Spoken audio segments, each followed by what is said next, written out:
everyone. Today I have with me author Robert Klara, and Robert wrote his most recent book, I should say, that he wrote is called The Devil's Mercedes.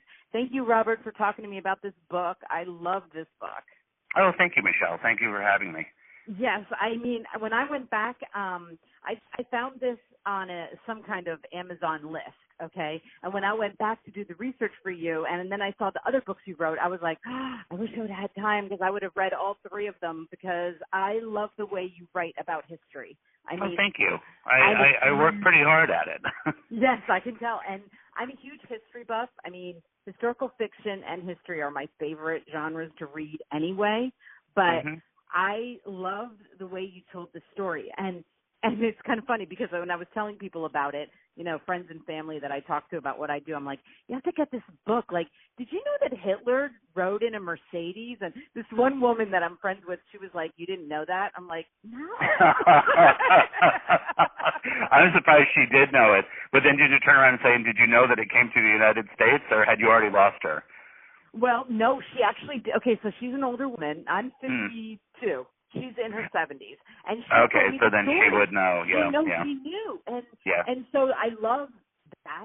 I love talking to people that about history books that I'm reading, and they're like, I remember that, and so she told me she did remember it. She knew about it. She knew about the car. She knew about that he had several cars, and she said that back in the 50s. Now, okay, so she's in her 70s, so she was born in what, the 40s? Yeah, okay. I'm trying to do quick math. And so she would have remembered the 50s, and she said that she does remember that Hitler, was a very touchy subject.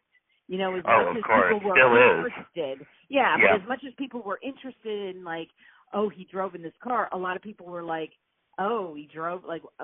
Yeah, I think part of that was that people were just trying to move past the war, especially in the 50s. And the fact that Hitler drove a Mercedes was always kind of it was one of those dubious but colorful details about the man, and I'm sure Mercedes is still trying to achieve some distance from it. Right, so how did you find this story? It's weird. I kind of found it by accident, the way that people find almost anything worthwhile. I had wanted to do a book about a cursed object. I wanted to do something about like a talisman or a relic of some kind that was very ominous and caused all kinds of problems. And my difficulty was that the best example of that is, of course, the Hope Diamond. And the other problem with that is that it's been taken because there's other books about the Hope Diamond, so I didn't want to do that. And then I had this idea, like, what if, like, people always talk about things being cursed, right? Houses being cursed and restaurant locations being cursed. And I thought, I've never heard about somebody driving a car that they think is cursed. And it was just such an off-the-wall idea. And it's not that I really believe in curses of any sort. I was really more interested in finding something that had a really, really weighty history that was very difficult yet desirable to own. And I just kind of came across the idea of, what about a car with a really, really notorious past that happened to be worth a lot of money? And, of course, if you're thinking about a notorious past, you don't have to think more than 2 minutes before Hitler comes to mind. And I just started nosing around. I had known that he had driven a Mercedes. What I didn't know is that he had a small fleet of them. And then when I found out that several of those cars had actually come to the United States after the war, I thought there's no way that that's not a story. Wow. And, what's interesting is that the woman I was talking to about it, she said to ask you this question. So I'm going to ask you a question. Go for it. She wanted to know that she knew about the Eagle's Nest, which I guess was the place that Hitler, was it a compound of his? It was part of his compound in Berchtesgaden, and it was essentially a tea house that had been built for Hitler by one of his henchmen, whose name escapes me now. And it was at the top of a mountain peak, and it was reached by an elevator inside of the mountain, and that is still there. And there was some footage shot up there. You can still find it on YouTube. And so it was part of the larger complex in Berchtesgaden, which was the kind of like Nazi compound, if you will, in Bavaria. Hitler wasn't terribly fond of being in Berlin, and he preferred to be in the south of Germany, so that's where the Eagle's Nest is. Well, she had heard that he wasn't even particularly fond of the Eagle's Nest. Yeah, that's correct. He didn't think a whole lot of it. It was, Bormann, I believe, had built it for him, and Bormann was an obsequious servant, and was basically trying to curry favor with Hitler by spending an awful lot of money, and it costed an incredible amount of money to, if you can imagine, build something on the top of an alpine peak, and then have an elevator rise up through the mountain to it, and then once you get up there, the only thing there is to do is drink tea. It's kind of extravagant. Even for someone like Hitler, I think that was extravagant, and he didn't much care for it, it's true. I don't know if that was a fear of heights or not, because Hitler was known to be kind of nervous about flying, so maybe that was it. I don't know. But yeah, she's quite correct. He wasn't terribly fond of it. She thought it was his fear of heights, and then she wanted me to ask you that she said that she had heard that the elevator could hold up to 60 people. So she was like, do you think any of his cars ever went? Oh, that's an interesting question. Well, the elevator car was huge. I don't think it could hold 60 people.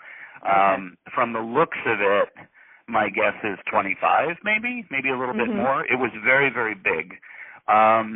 As for it carrying the car, there is no conceivable way that it did that. Because these cars that I write about in my book were 10,000 pounds apiece. They were 5 tons. And there's no way that elevator had that amount of hoisting power.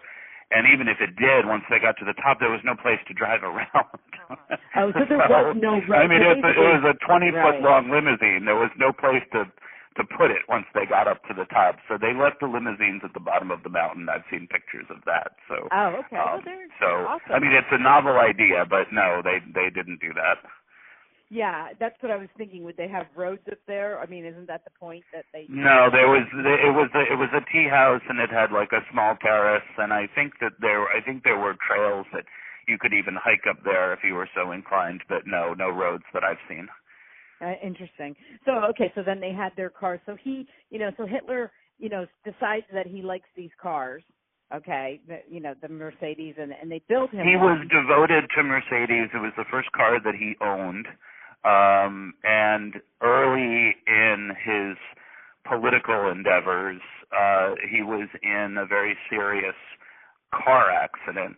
A truck rammed the car that he was in, and the car he was in was a Mercedes-Benz, and Hitler credited Mercedes for having saved his life by building such a safe car. And so he is said to have proclaimed at that point, I will only drive a Mercedes for the rest of my life. And so there was no question that he would have commissioned Mercedes, or have his chauffeur commission Mercedes to make limousines for him. But what's interesting in particular is that Mercedes built a series of limousines, the 770Ks, as you know because you've read the book. These were extravagant, long, opulent limousines, enormously powerful, very intimidating, and frightfully expensive. And they were designed for wealthy industrialists, but mainly heads of state. And after 1938, the primary customer for these cars was the Nazi Party.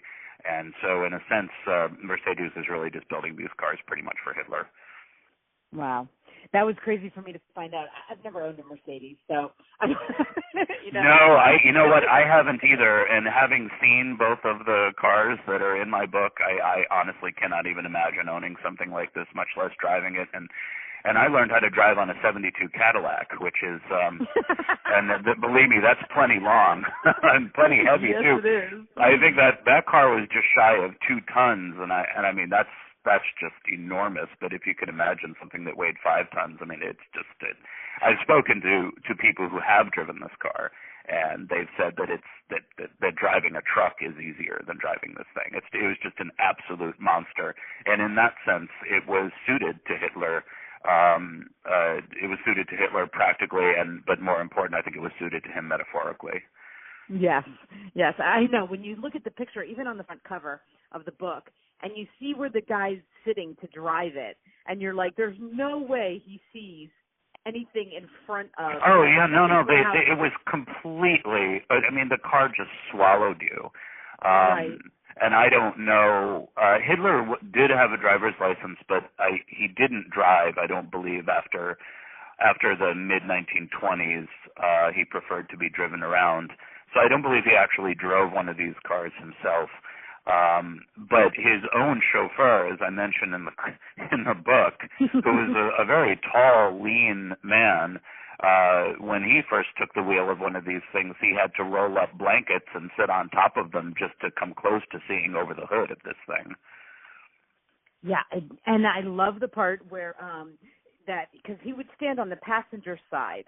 And that they actually had like a platform to make. There was a platform that would make him about 5 or 6 inches taller. Yes.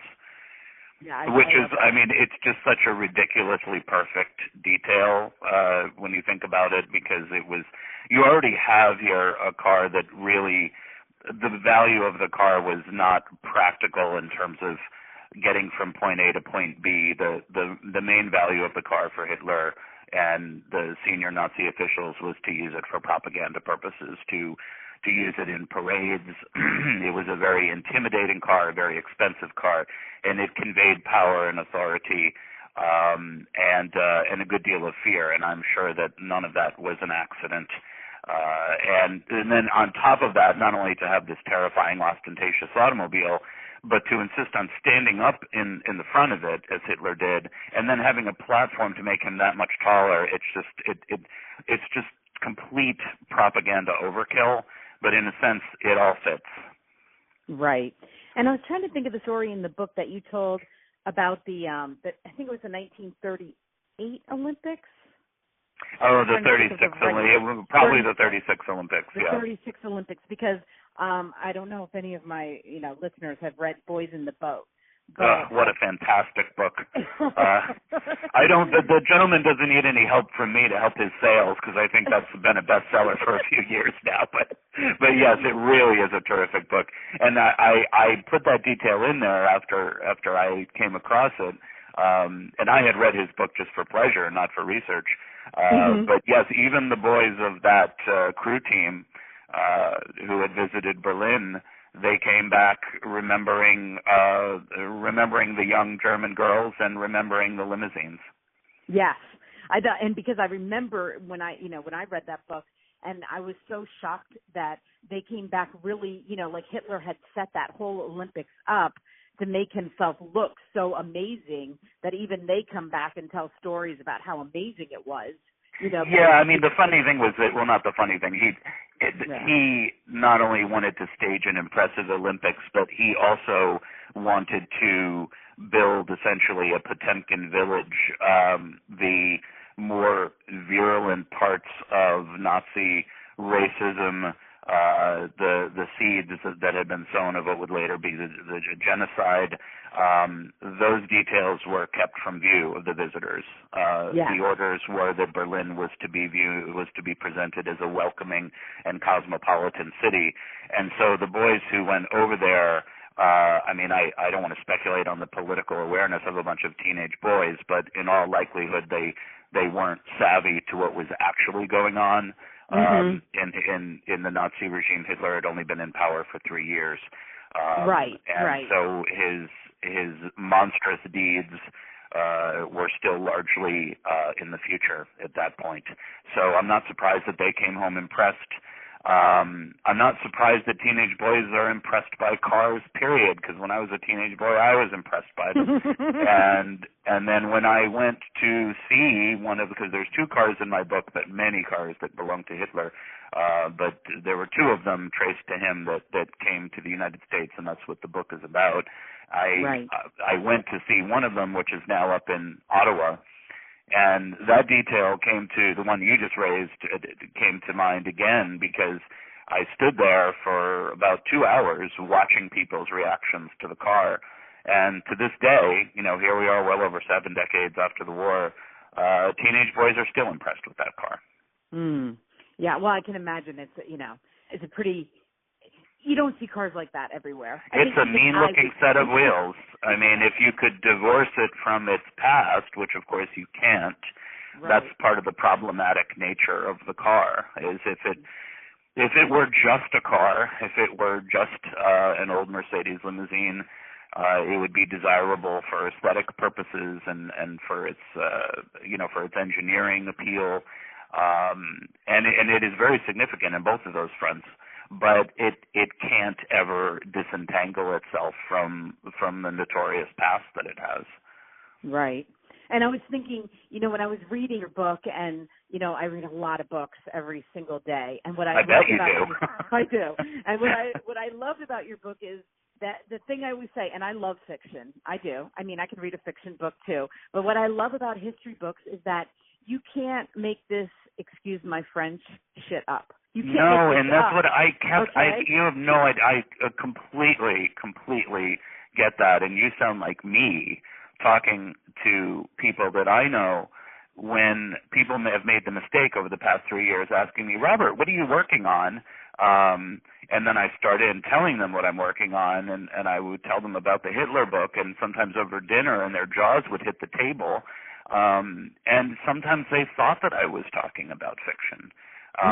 Because the details of these, it's just so completely outrageous. Not just the details of these limousines, but the fact that they came to the United States, the fact that they caused as much trouble and disruption as they did, the fact that they were actually, in many cases, deployed for charitable purposes, for good purposes. So you have a completely morally compromised artifact that has its polarity reversed on the other side of the Atlantic. And, so coming to see Hitler's car for many years was something that was patriotic. And so it's just such a hornet's nest of symbol and meaning and interpretive difficulty, and the cast of characters that troops through this narrative. I mean, you couldn't get these guys from central casting at MGM. Right. They were just outrageous, and I couldn't ask for better than this. I mean, some of them were distasteful. Some of them I found kind of inspiring. But there's everybody in here from, carnival barkers to a World War II hero who owns one of the cars today. So it's an incredible range of personalities and details woven into what's already a very unlikely story. Yeah, it was the most fun. Like, as I'm reading this, and I'm telling you, anybody else, like, some people could write this story, but the way you wrote it, your words, I just fell in love with, and I kept going back. Like, I would read a paragraph, and then I'd go back and read it, read the paragraph again, like, before it. And I was like, wow, you just set everything up so, especially for somebody like me. You're very kind. But, well, it's fun. I'm flattered. Thank you for even noticing. It's something that I think I think this would resonate with you, this point, that, I've been reading history books for all my adult life as well. And, there's the scholarship aspect that obviously that has to be there, that has to be well grounded. But the thing that disappoints me so much about nonfiction history is that the battle is not over once your research is done. And the presentation of a story is so much more than a reasonable chronological ordering of fact and circumstance. I say this, I sound like a broken record to people who know me, but I've always maintained that the most interesting story about a thing has to ultimately be a story about a person. I mean, we understand events through the eyes of other people.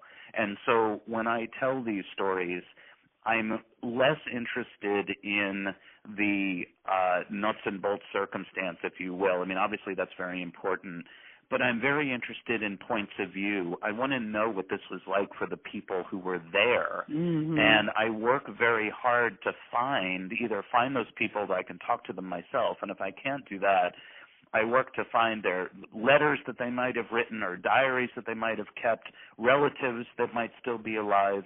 I want to tell the story from the point of view of the people who were there. I'm not interested in doing something that sounds like a textbook that's trying to be popular history.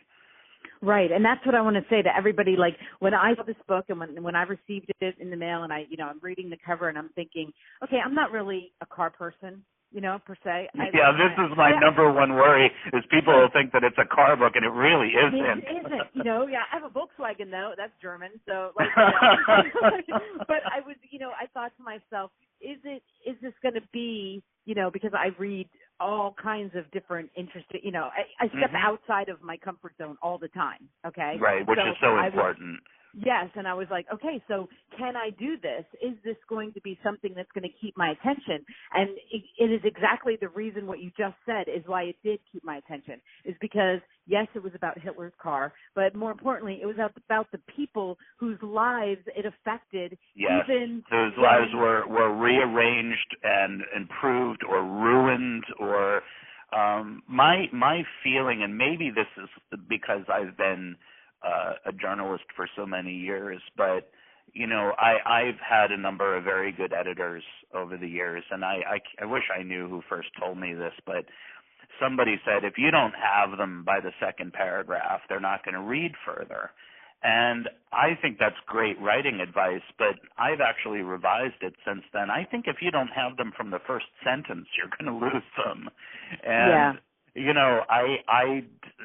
a harsh standard to apply because some really terrific books do take a while to warm up, right? But I feel like from the very top, the first couple of pages, you have a sense tonally of if you're going to be comfortable with this narrator or not. And I want this to be, obviously the research, the last 100 pages of this book are all my citations, so I do not skimp on research. I don't want anybody to think that I've flown fast and loose with the facts. This book took 3 years to get off my desk. Wow. It's I have close to 1,000 footnotes in it. It's as grounded as I can make it. But what was actually even harder work for me was taking this, which is essentially in some ways a technical subject, and then historically taking what's arguably the heaviest topic of the 20th century, right? You were talking about that man and all the atrocious things that he did. And yet I wanted to make this something that was, not that I thought I could make it lively or that I should, but I wanted to make it keep moving. I wanted to make it comfortable, and I wanted to make it anecdotal. And I spent more time doing battle at the keyboard to make sure that I had struck that balance than I did working on almost anything else in those pages. Well, before I go on to talking about your other stuff, I did want to, as I'm reading it, the one question that I kept thinking inside of me was, what was the thing that you found that you didn't know that kept you going? Because you have to do, I saw your research notes. This isn't something you take on and think, oh, this could be cute. Let's see how this goes. I know, right? I know, and I don't. It's so weird because, it's all, in a sense, it's almost like reading itself, because you see people with, well, not frequently, unfortunately, but you see people with a book that's 700 pages long, and you think, my God, what is it about that topic that's going to hold your interest for the next 7 weeks? What's wrong with you? Right. And for me, it wasn't Hitler because, there's already countless books about him. I didn't think anything new needed to be said about him. Right. But I will say this. When I was a kid, a friend of my father's used to restore cars in his, as a hobby. And he had a 1936 Lincoln in his garage. And it was somewhat similar looking to this Mercedes. And, 2 years within its making, right?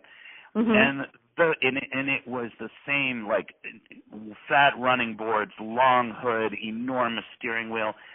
And I would visit his house and sit behind the wheel of that car, and I was just absolutely transported. There was something about those long open limousines that just absolutely swept me away. And I really think that's part of it, because as I confront this point toward the end of the book, cars are, at least certainly for Americans, cars aren't like other possessions we have, not even expensive possessions. They're not like our homes. They're not like a really expensive pair of shoes. Cars are something that we own that, whether we realize it or not, they're intricately woven into our personalities, into our hopes, into the way that we view ourselves. They're so important to us in ways that go beyond the practical. And I don't own a car. And all these years I've fantasized about, gee, when I make my first million, I'm going to get myself a 36 Lincoln. Well, I'm a writer, so guess what? That never happened. But I've always been drawn to those grand old cars of the 30s. And when you combine that style with a monstrous figure like Hitler, it was just a poisonous thing that I couldn't leave alone. That's awesome. And I really was, I did think that there was going to be more about Hitler. But like you said, as I'm reading it more and more, I was like, you didn't have to say more about, it wasn't about Hitler per se. It's not. My joke is, I felt like, look, I went to the New York Public Library catalog and typed in Hitler, and something like 260,000 books come up, oh my right? Goodness. So I figured this topic has been pretty well covered. If there's a need for another book about Hitler, it should be done by a true scholar, a Holocaust scholar, or someone like that. I was not going to break any new ground with Hitler, and really didn't want to. I had to do the necessary work of establishing the background, because as incredible as it seems, there are people who may not know as much as they should know about World War II and about Nazi Germany. So obviously I had to lay that groundwork. But I've been joking lately that, William Shirer took 800 or 900 pages to cover Hitler and Rise and Fall of the Third Reich. But, I basically killed him off in about 15 pages. This is about, I got that thing done, Right. Yeah, you just placed him where he needed to be, and then that was it. And that got him out of the picture. Got him out of the picture, and that was awesome. I did not want to be encumbered by him. I did not want him to keep coming back in the narrative at all. It was important that I explain it and then get him off the narrative stage as quickly as possible. Right. And, for everybody out there, I have the hardcover because I'm a hardcover person. Okay, that's just what I do. And yeah, that's me because too. I love covers, but you do have beautiful pictures in here, and I really enjoyed the pictures, and I enjoyed this whole book, and I'm really happy you wrote it. I think it's going to be one of those that, it will be something people will want to read about, because they do always want to read about World War II memorabilia, and I do think that is where this is going to, find its place. I hope you're right, and I will say this, World War II is, and I don't say this out of any disrespect, of course, because I think we tend to forget how many, 50 million lives were lost in World War II collectively, and no small number of American servicemen were lost as well. Right. But with that caveat, for the historian, World War II is like the gift that keeps on giving. It does not get old, and there's always another story to come out of it. It is the great moral play of our time. And I thought anybody who wants to write about World War II who's looking for something completely fresh is actually in for a bit of a challenge, because there's just so much out there. But I can say with some degree of confidence, I think I'm the only one who's who's done this. There are other books that deal with the Third Reich automobiles, but they're very technical. They're like either a coffee table type of book or a kind of self-published type of thing, heavy on the photographs. I wasn't interested in that. I wanted a story. The story, exactly. But I do want to talk about, so when I was doing my research, and like I said, I found your other books, and I'm going to read them because I think that I love the way you write, and the topics you pick are just amazing. So I'm definitely going to read FDR's Funeral Train and The Hidden White House. Those are on my list. So, but I went. Thank you. I hope you enjoy them. But they're in the review mirror. But I'm still asked about both of them. So, what can I tell you about them? I don't know, but I will read them, and we'll have another chat. How about that? Fabulous. I would love to do that. I'm still asked to do talks about that White House book. I just got back a few weeks ago from speaking at the Harry S. Truman Presidential Library about the White House book. And that's another one where people say to me, I had no idea this even happened. And so I really think, when I hear that, that's like probably the most validating thing I can hear, because if I brought something to light that you had no idea that had existed, and if you happen to enjoy reading about it, then I've done my job. Right, and like I said, because I want to talk. My thing is I want to read it and then talk, because I got to read it. Oh, no, I'd be happy to do that. Okay, awesome. But so I went on your website, and I love your website. It's called Adweek. Okay, Adweek.com. Well, I work for Adweek. I don't want to oversell this. I am a mere editor at Adweek. Okay, well, I read this article that you wrote, today. Yes. Well, no. Let me just make sure. Well, it says 10 hours ago, but it was the Lucky Charms article. Oh, yeah, that was me. Yeah, that's you. I mean, that's what I love about your writing. I was reading this, and I was like, of course, you just tell great stories about things, and even something as simple as a box of cereal, and, and I was like, first of all, I was intrigued by the fact that they're putting out a box of cereal with just the marshmallows. I think it's a little pretty crazy, right? Yeah. Sweet for me, but okay. But I love the picture of it, and I do love your article, but I do love the other articles too. And we will put a link to it, because it's a very different. I don't know. I see a lot of websites, and I was like, this is different articles. This isn't I'm so tired of the depressing articles of just right now. Here's the thing. I have to write about. I'm a business reporter. And, I think that and I certainly don't want to condemn the business press across the board. I mean, right. I have many colleagues that do work that is considerably better than my work.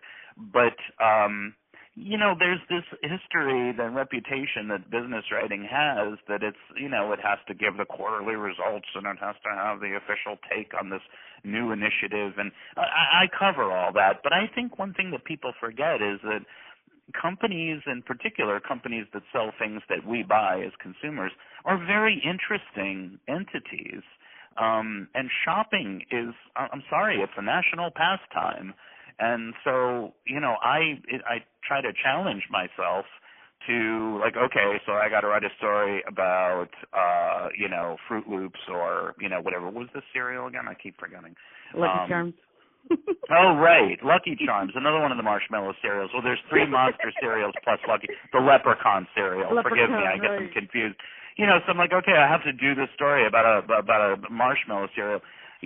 I could have dashed off 200 words and said, here, they're going to do this, and it's launching today. Thank you very much. Go home. Right. Or I know that cereal has been around since, before I was born. And it's an opportunity, and I think in some ways there's a parallel here to my books, and I think that was the point that you were making, is there's always a backstory. There's always a story behind the story. And if there's one thing I do like about the Internet, because there's plenty of things I don't, but if there's one thing I do, it's that we are not constrained by page length as we were in the print days.